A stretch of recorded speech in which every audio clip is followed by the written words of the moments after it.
Hey everyone, thought I would make a video. It's been a while and wanted to continue with my series of Beach Boys reviews. I've been doing those in order, so we'll get right into it. We come to their 8th studio album, The Beach Boys Today, also sometimes just called Today. And there's the back of it if you want a nice glossy cover, heavy cardboard stock. This is the Analog Productions reissue that came out I think in November.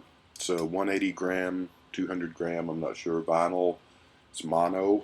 They also released a stereo version of it. So this is from March 8th of 1965. The album got to number 4 in America. Sort of, I guess, one of the first albums that really shows a little bit of a Beatles influence, even though All Summer Long probably had some too. Their other album in 1964 was released right after the Beatles broke in America, but was recorded in late 63 and early 64. Before that, the Christmas album, of course, was a Christmas album. Anyway, this is sort of a step forward for the band. Uh, More orchestration, more use of session musicians on Brian's part.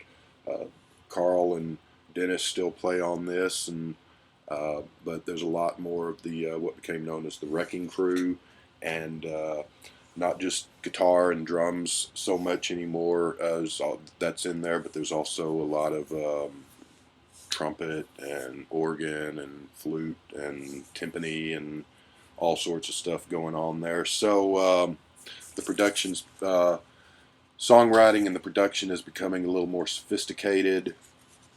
Is starting to move past the surf and hot rod fun in the sun sound to a little bit more introspective and vulnerable lyricism and songwriting, a little more grown up. Not that the albums that came before this weren't great, they were, but this is sort of a maturation of the band, I guess. The Brian Wilson had a nervous breakdown in December of '64 while the band was on a airplane while they were on tour. He decided at that point that he would not. The band wasn't crazy about it; they went along with it, but he would not tour with the band anymore. That he would stay home and write the songs and produce the music. And then when they'd come back from tour, they would do their part and put their vocals on. Um, so he did tour with the band some in later years, off and on, but that was sort of the end of his being a full time touring member with the band. The album is sort of like the Beatles and the Rolling Stones and those guys were starting to do. Instead of looking at it as an album of just a couple of hit singles and some filler, Brian was starting to look at more of an album as a whole and as just as important as the Hit 45's concept.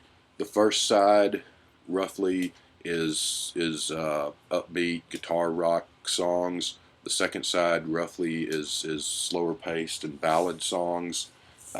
Each side is equally good, in my opinion. The the lyrics are, like I said, a little more grown up. The still have the You don't have really any surf or hot rod or fun on the beach songs here, but you do still have the falling in love with the girl songs, but they've become a little more introspective. Like I said, it's more vulnerable. It's more from the beautiful girl in the bikini that you want and put her up on the pedestal to maybe now you actually have that girl and it's great, but the realities of life and love and relationships a little more involved and complicated than when you just see the girl and think she's great and hope she talks to you.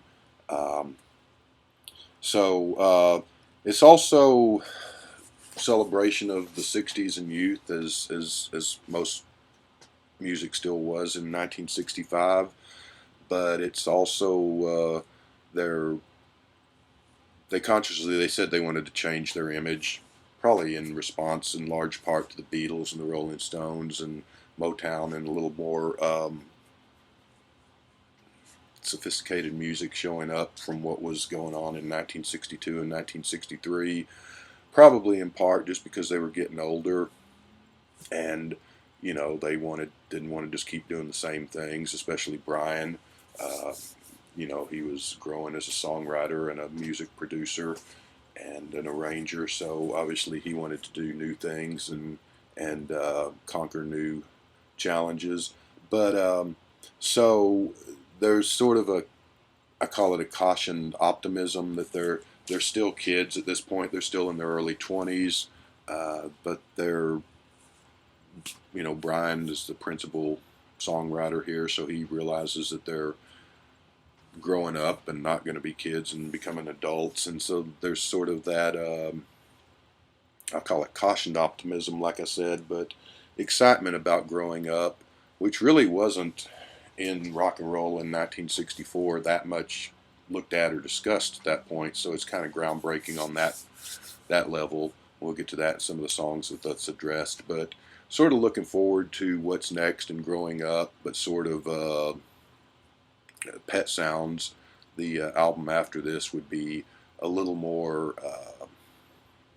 nostalgic or sad, kind of looking back at youth with the sadness that it's gone. This is more looking towards growing up with a bit of optimism, but also a bit of not exactly knowing what's coming next.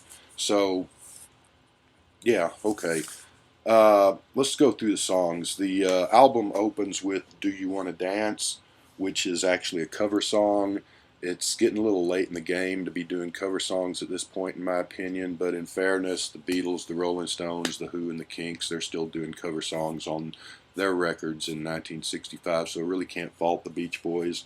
Do You Want to Dance was written by Bobby Freeman in 1958, American singer, got to number 5 on the Billboard chart, I guess. Got to number 2 on the R&B chart. It's and you still hear the original sometimes on the oldies radio, and the Beach Boys song still gets a lot of play. Dennis Wilson sings lead, so that's he does a good job. He doesn't get too many leads early on, so that's a neat thing. It's a good song. I like it. I'm not crazy about it. It's one of the songs that everyone knows. They do a very spirited version of it. The Beach Boys do. They seem to be getting into it. It's just kind of a shame that they opened this album with a cover song because they have a lot of great originals on this album, and I would rather they relegated this to the B-side of a 45 and had written another original for the album.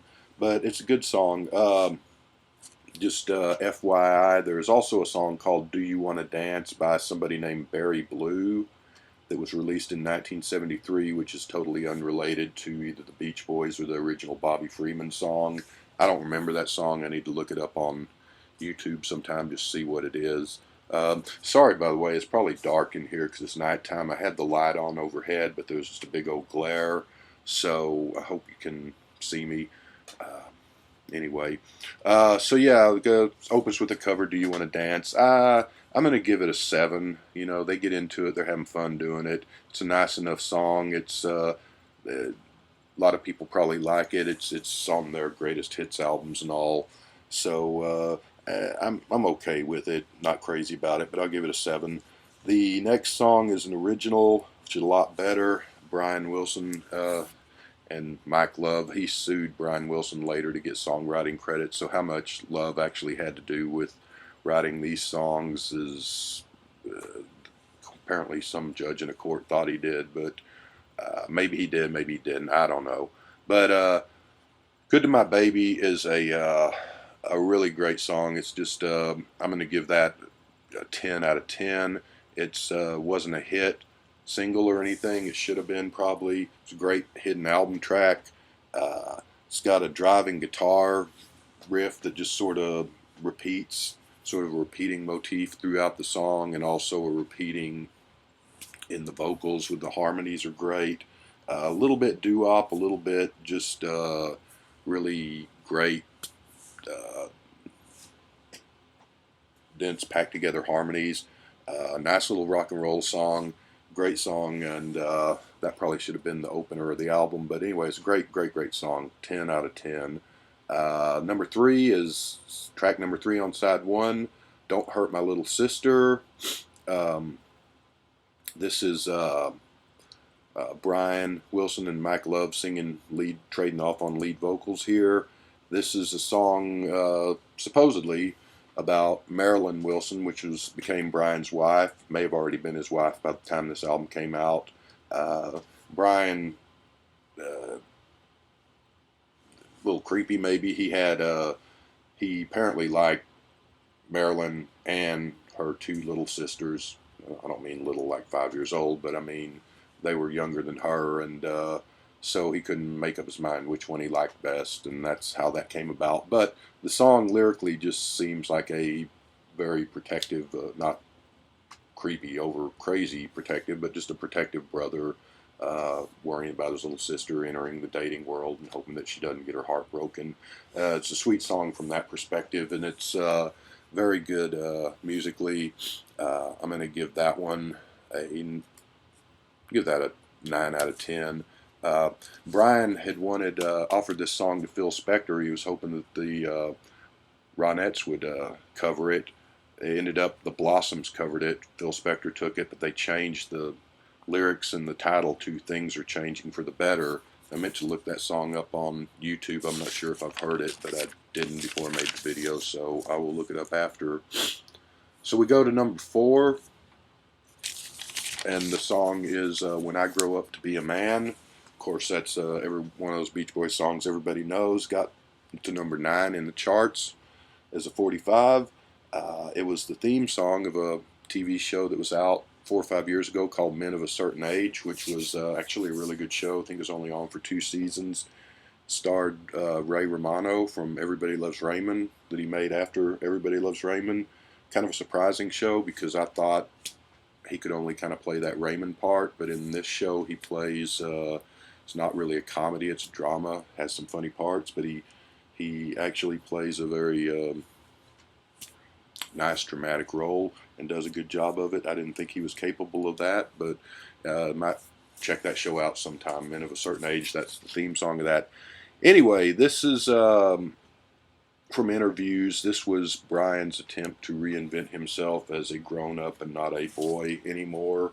Sort of the Beach Boys and the kids on the beach and fun and sun and all. He wanted to move past that, and that was sort of a song to try to show that's what he wanted to do. But it's also one of the first rock songs that I know of. I was trying to think of something, the Beatles or the Rolling Stones or something, or the Kinks or anyone in this time period in 1965, because most everything was about being young and so forth. But one of the first songs of saying, you know, we're not going to be young forever, and what's it going to be like when we grow up and have responsibilities, and will we still feel the same way about a lot of the things that are important to us now, and also, you know, sophisticated or growing as a lyricist and what he's thinking about, Brian Wilson, that is. Great song, of course. It's 10 out of 10, and you all know that song. So we go to number 5 is on side 1 is Help Me Rhonda. This was released as 45 and reached number 1. It was the band's second number 1 after I Get Around. Al Jardine's first lead vocal on a Beach Boys record. And, you know, it's about a guy that was dumped or jilted by his girlfriend, and so he turns to another girl to make her jealous and help get the girlfriend back, or turns to another girl to turn to another girl and have another girlfriend, I guess. In interviews, Brian has said that this was not based on anyone in particular. It's just a song that he wrote. The album version here on Today is spelled Help Me Rhonda, and Rhonda is R-O-N-D-A. The 45 version is R-H-O-N-D-A. The 45 version was an alternate take of the song. The album version is, I don't know if it's the first take, but it's the take they used, and it's a little bit different. It's the same song, but there's some differences between the 45 There's it starts with a little ukulele intro that's not on the 45. The guitar solo is missing. There's some really cool toward the end of the song where the music, where the whole record just fades out and fades back in and fades out and fades back in. I really like that. It works really well. It's a little bit different than the version that most of you are familiar with, and kind of reminds me of I never know how to say this, but Astronomy Domine or Domini on Pink Floyd's Piper at the Gates of Dawn. Sid Barrett at the end. The music fades in and out. Uh, so it's not as out there as that song, of course, but it's nice. I think I might like this a little better than the hit single version. 10 out of 10, obviously. Then sixth song on side one, and the last song, which is the last song on side one, is Dance, Dance, Dance. One of Carl Wilson's first writing credits, though I think he actually got a credit for the guitar riff. I don't know that he wrote the words. This was another 45 off the album. Got to number 8 in the charts, but on some of the local charts in cities like San Francisco, San Diego, Dallas, Hartford, and Albany, it got up to number 3.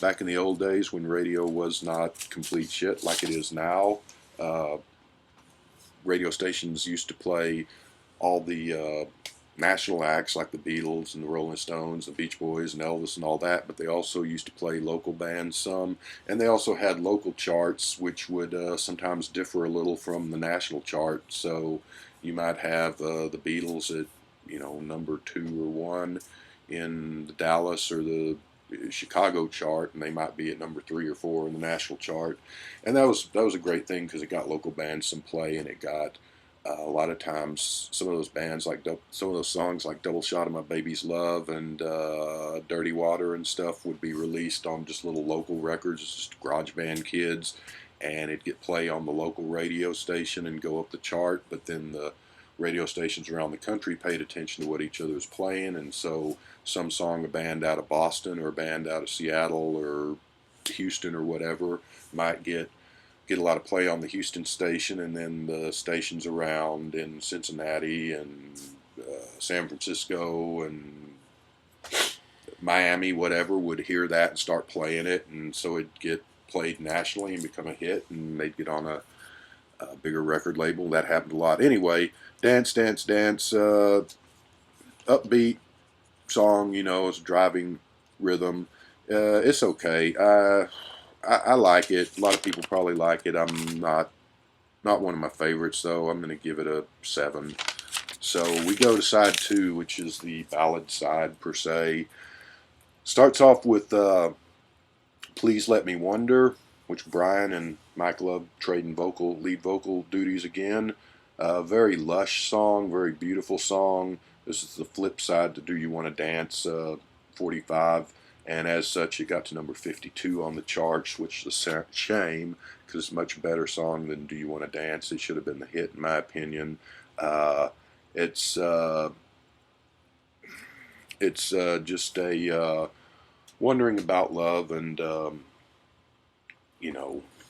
if things going to work out, and wanting to kind of unrequited love, that you're in love with the girl and she doesn't know it or doesn't care, or you're crazy about the girl and you want to ask her out but you're afraid to, because if she says no, it's not that she's just some cute girl, it's that she's the girl, is what I get from it. So you want to be careful, you want to do it right, you want to not hedge your bets and make sure that you don't ask her out and she laughs in your face, I guess, and that nervousness about, which probably means a lot more when you're 15, 16 years old than it does when you're an old guy like me, but I can remember those days, so captures that spirit perfectly, I guess is what I'm trying to say. Really nice middle section in this song with a little break with the organ and the timpani drum, and I think the vibraphone playing in there is just nice musically. Very, like I said, just very lush. The vocals, the music, a really good song. So we go to second song on side 2, which is called I'm So Young. This is the other I think there's only 2 cover songs on this album. Uh, yeah, this is the other cover song. This was written by a guy in 1958 named William H. Prez Tyrus, who I think was still in high school when he wrote it. Some band called The Students uh, released the original song. I don't think it charted. Rosie and the Originals and the Ronettes covered it later, and of course the Beach Boys on this. Very, very 1950s sounding song, kind of just like a 50s rock and roll sounding song, a little bit doo-wop sounding. It's a nice. It's not a bad song. It just doesn't really fit on this album because this is sort of a moving forward album, a little more, like I said, a little more detailed, a little more progressed than their earlier albums. I'm So Young probably would have fit well on like their first 2 or 3 albums. Here it's a little out of place. It's still a good song, but I'm going to give it a 7, I guess. It just again, I wish they would have come up with another original, and if they had to release this, they should have released it on an earlier album, or they should have put it on the B side of a 45. So we go to now song number 3, Kiss Me Baby, which is a great song. Just sort of the intro is sort of a swirly, dreamy, getting you into the song feel and sound, musically and vocally.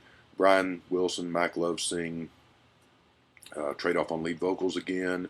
This is, I'm guessing it's about a girlfriend or his wife, and sorry how he treated her, and song takes place after a fight or after a breakup, and sorry how he treated her, and kind of maybe realizing what he did was wrong or what he possibly lost. The full impact of that. Great song. I'm going to give it a 9. Fourth song, She Knows Me Too Well. Another song that should have been a hit, should have been a number 1 hit in my opinion. One of their best songs ever. This is a great song. It's Brian Wilson said it's supposed to be a tribute to Burt Bacharach. Uh, Starts off with the lyrics, sometimes I have a weird way of showing my love, and I always expect her to know what I'm thinking of, which doesn't really, especially in 1965, probably doesn't sound like the Son and the Fun Beach Boys. Sounds more like, I don't know, some punk rock band 20 years later. But orchestrated, took 40 takes to get this right. I think they went with the 39th take. It's about jealousy, insecurity, uh, just the guy knows that he doesn't treat his girl right. He wants to, but in spite of that, he doesn't always. He knows that she knows uh, what he's really like. It's also, I'm thinking, because of Brian's mental state and having mental problems coming up at this point, getting into that, sort of his a take on what's going on in his head. Uh, Kind of you always hurt the one you love type sentiment. It's very tasteful guitar break in the middle with Carl Wilson, courtesy of Carl Wilson. Music is great. It's dense. It's like a Phil Spector production. It's just sort of these uh, building crescendos throughout that sort of like waves lifting you up or coming at you. Beautiful song. It's 10 out of 10, obviously.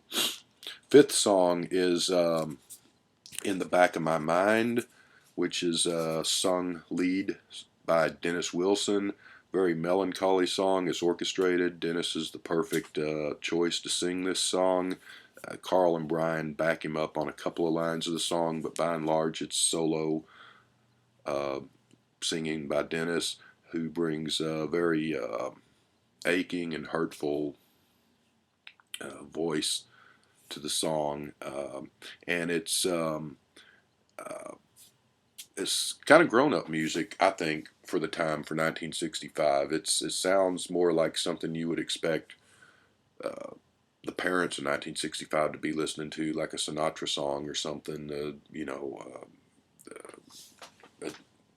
Sitting in the bar and thinking about why your relationship went wrong type stuff. It's not the stuff of teenagers, but it's a great song. It's lyrics, I'm blessed with everything, so happy sometimes that I break out in tears with what I have, which could be about a girl, but it could be Brian singing about all the success and money that, because at this point, this is 1965, the Beach Boys had just made their first records in 1962. Before that, they were, I don't know if they're poor, but I mean, they're just regular kids. And, he's got all this success and money, but he's also had these mental problems. So maybe success wasn't all that he thought it was going to be going in. Could be about his relationship with his girlfriends or wives or girlfriends in general or whatever. But so happy that sometimes I break into tears, but in the back of my mind, I still have fears. So it's that sort of uncertainty. And it could also be about from going to being a kid to growing up and entering adulthood, and that looking forward to it, but a little scared and uncertain. So yeah, in the back of my mind is a 10, obviously, and the album unfortunately concludes with a song. It's not really a song. It's called Bull Session with Big Daddy. It's just the band talking. What it is about a 2.5 minute snippet of a 20-minute interview somebody did with the band. Uh, they really, it's just pointless. It's just them talking. Mainly, it's them talking about getting. I guess they ordered some hamburgers and French fries or something when they were doing the interview and talking about their food coming over. And people, I was reading up on this album, and a couple of critics called it pointless, and another one called it bizarre. So, and I don't know, this is strange. They had done this on uh, these spoken word little things that I guess they were supposed to be funny or something in 1963 or 4 or 5.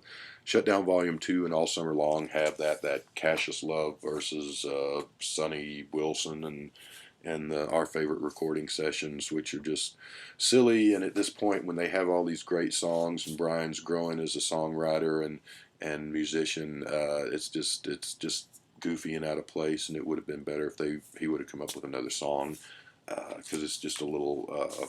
It probably seemed dated in 1965, and it just seems silly now because you've got this great album, which this is arguably their best album to this point. Well, I think it is. I give the album a 10 out of 10. It's, well, I was watching Joe, Mean Mr. Mayo, when watching, he commented on one of these reviews and said he was watching these to see whether he should decide whether he should buy some of these Beach Boys albums or whether he should just stick with the greatest hits. And he said he thinks he'll just stick with the greatest hits. I think this is one, Joe, that you might, and by and large, I mean, if you're a casual Beach Boys fan, greatest hits is going to do you fine. Uh, and I think kind of knowing your taste, Joe, probably stick with the greatest hits by and large. But this is one you might want to pick up because this has got pretty much from start to finish some good stuff, and it's same time as the Beatles and the getting into Rubber Soul would be released later in '65 and Help and all, and the Rolling Stones and the Who came out with the first album, My Generation. So the Beach Boys are getting more complex and mature in their albums and kind of a whole album deal. This one you might enjoy, Joe. You might want to look at picking this one up.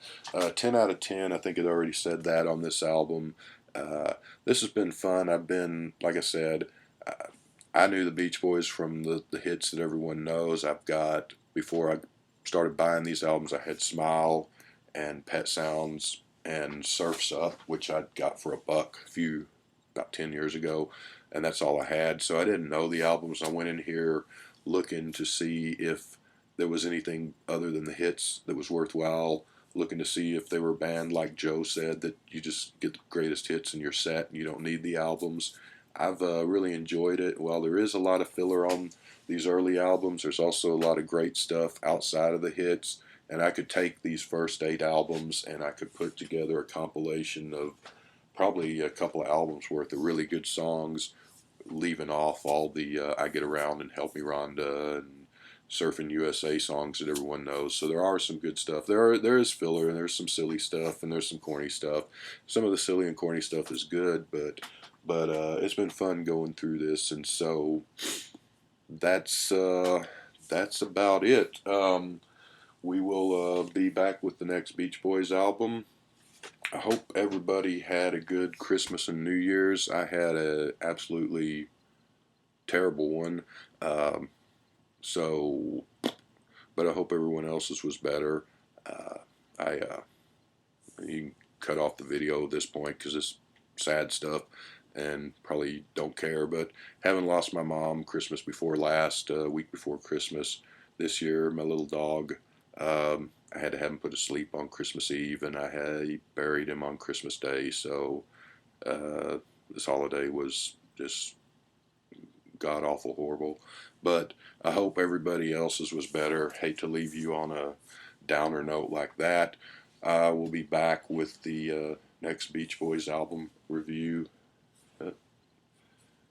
shortly. I don't have the next one yet, so I have to go pick it up. But we'll be back.